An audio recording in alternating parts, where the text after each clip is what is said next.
nosotros necesitamos cultivar una relación continua con Él, una relación viva. La razón por la cual debemos pasar tiempo con el Señor es para que todo el día estemos pensando en Él.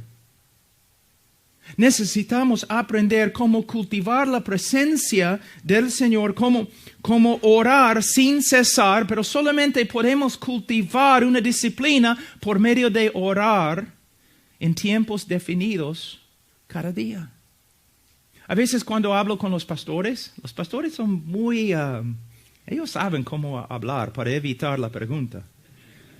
Yo, pastor, ¿cuánto tiempo oras? Bueno, yo personalmente, yo no tengo un tiempo de oración.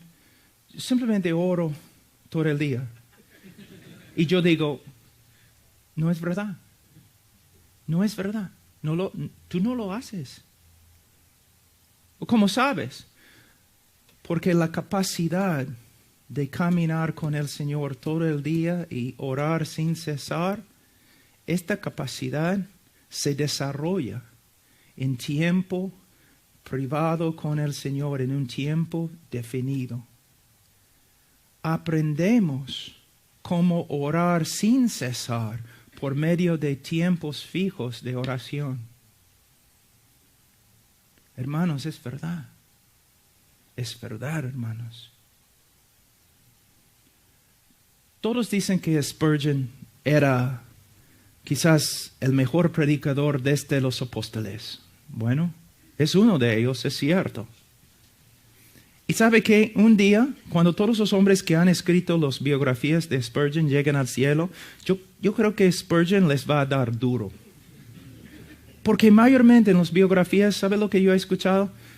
Spurgeon era el predicador, el más grande predicador del cristianismo moderno, porque tenía una memoria fotográfica, porque era un hombre tan inteligente.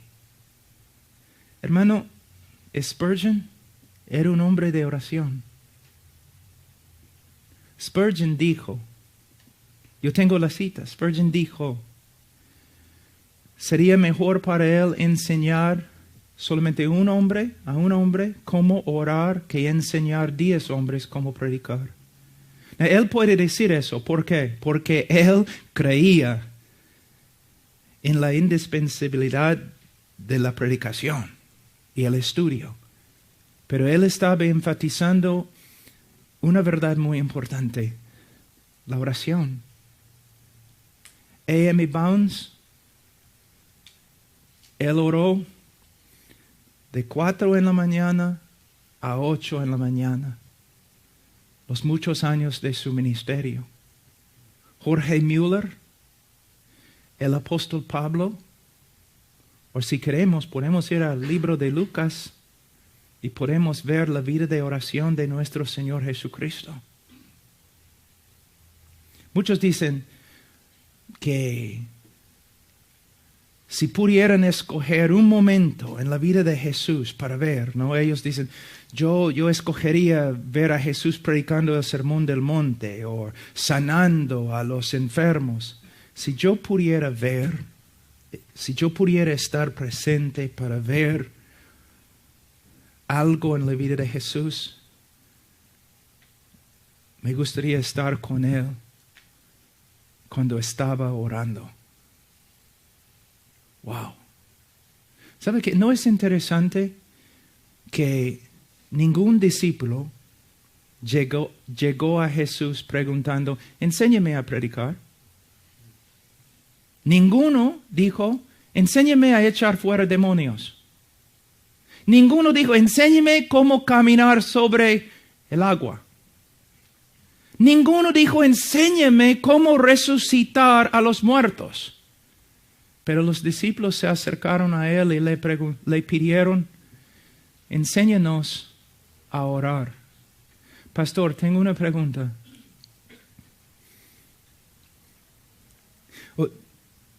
Yo pasé un tiempo en una iglesia con un predicador que se conocía años atrás, casi 30 años atrás, que se conocía como el mejor orador en cristianismo. Mejor orador en cristianismo.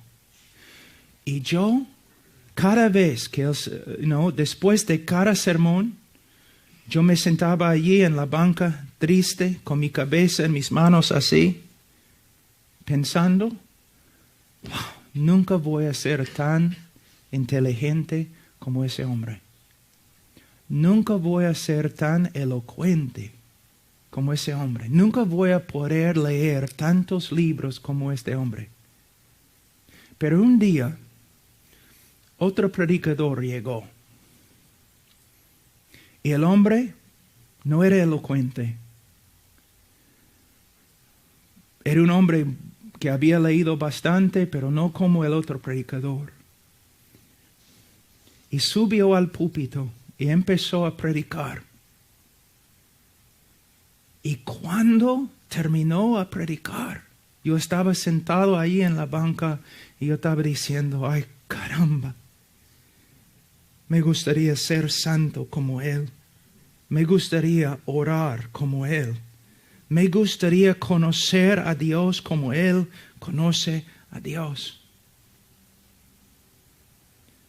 Una vez una persona en la congregación se ha acercado a ti y te ha pedido, pastor, enséñame a orar como tú oras. O enséñame, pastor, a amar a mi esposa como tú amas a tu esposa. Enséñame, pastor, cómo andar en tanta paciencia como tú andas. ¿Ves? Una vida transformada. Leonard Ravenhill siempre decía, todo el mundo está buscando una nueva definición de cristianismo. Lo que el mundo necesita es una demostración antigua y bíblica de cristianismo. Hombres transformados.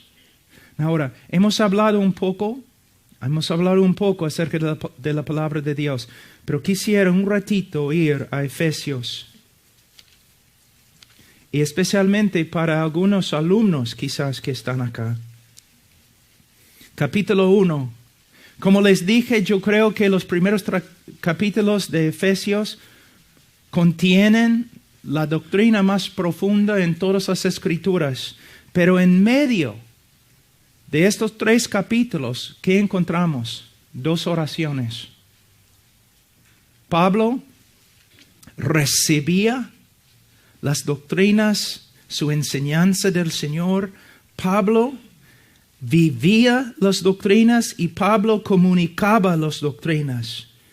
Pero no solamente eso, sino versículo 15 de capítulo 1. Por esta causa también yo, habiendo oído de vuestra fe en el Señor Jesús, de vuestro amor para con todos los santos, no ceso de dar gracias por vosotros, haciendo memoria de vosotros en mis oraciones, para que el Dios de nuestro Señor Jesucristo, el Padre de gloria, os dé espíritu de sabiduría y de revelación en el conocimiento de Él, alumbrando los ojos de vuestro entendimiento, para que sepáis cuál es la esperanza a que Él os ha llamado y cuáles las riquezas de la gloria de su herencia en los santos y cuál la supereminente grandeza de su poder para con nosotros los que creemos según la operación del poder de su fuerza.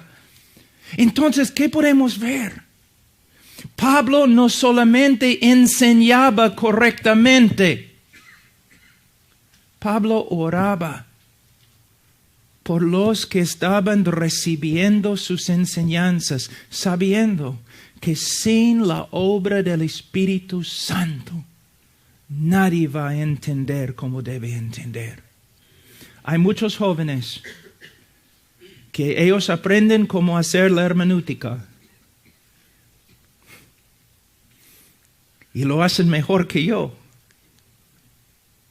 Pero ellos piensan, bueno, tengo el contexto histórico, tengo el contexto gramático, he visto todo en el griego, el hebreo, he visto la relación entre las frases y las preposiciones. Tengo todo precisamente interpretado. Y voy y enseño, y salgo y echo mi trabajo. No, no has hecho tu trabajo. Un sermón es más que la gramática correcta. Un sermón es la manifestación del poder del Espíritu Santo mientras el predicador está enseñando las verdades de la palabra de Dios. Y un sermón preciso, perfecto, hermenéutica excelente, sin la oración. Pablo, ¿cómo puedes decir tal cosa? Bueno, mira Pablo. Enseñaba, oraba. Enseñaba, oraba. Enseñaba, oraba. La palabra de Dios es la espada. ¿De quién? El Espíritu. Entonces, es la obra del Espíritu Santo a través de la palabra infalible de Dios, revelando a Cristo a la congregación. Podemos ver de nuevo una obra trinitaria.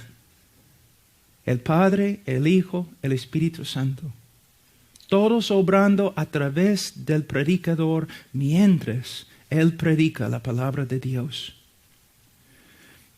Pastores, yo sé lo que la carne odia. Yo sé. De hecho, tú puedes organizar tu día y tu vida basado en lo que tu carne odia. La carne odia el estudio de la palabra y la carne odia la oración. Pero ¿qué dijeron los apóstoles? No podemos dejar el ministerio de la palabra de Dios. No podemos dejar el ministerio de la palabra de Dios y de oración. Intercesión.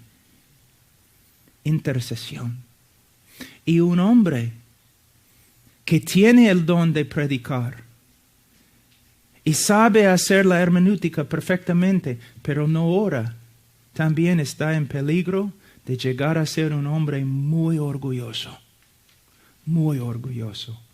Y en tiempo, un hombre muy inútil.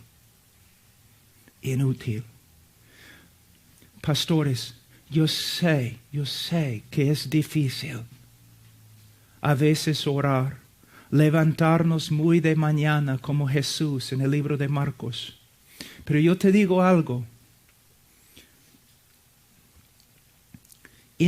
Si comienzas a orar un día, el próximo día sería un poco más fácil. Y el próximo día un poco... Es algo que empezamos a aprender. Muchas personas me dicen, pero Pablo, yo oro y es como un cielo de bronce sobre mi cabeza. Sí, por eso oramos por fe, hermano, no por medio de lo que podemos sentir. Pero hay una cosa que les voy a enseñar para terminar, que un hermano muy anciano me enseñó hace muchos años. Alguien le preguntó, ¿cuánto tiempo oras? Y él contestó,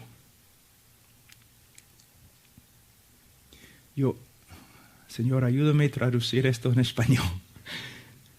Yo oro hasta que pueda orar. Y luego oro hasta que he orado. La oración es una lucha.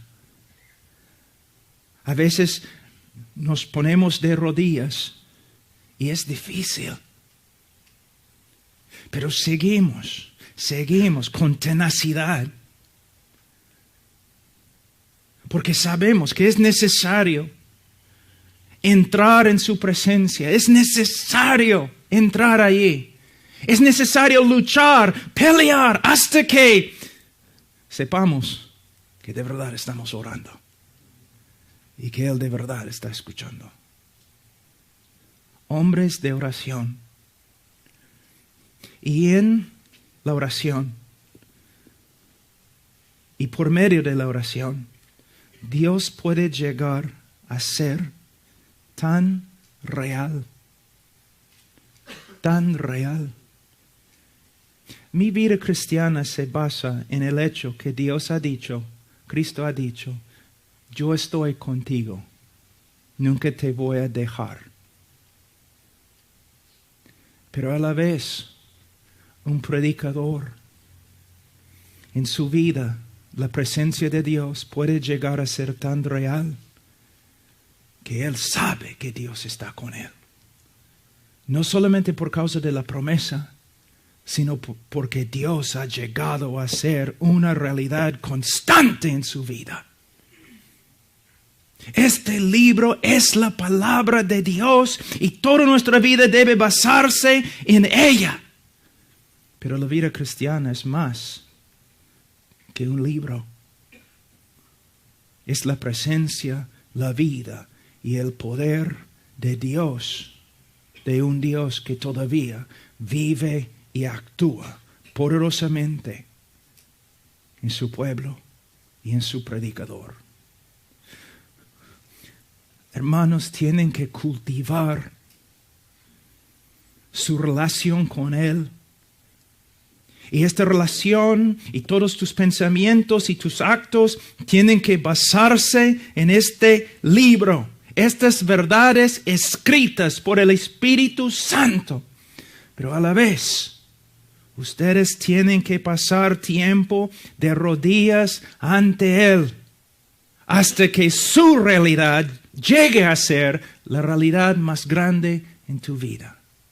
Dios les bendiga.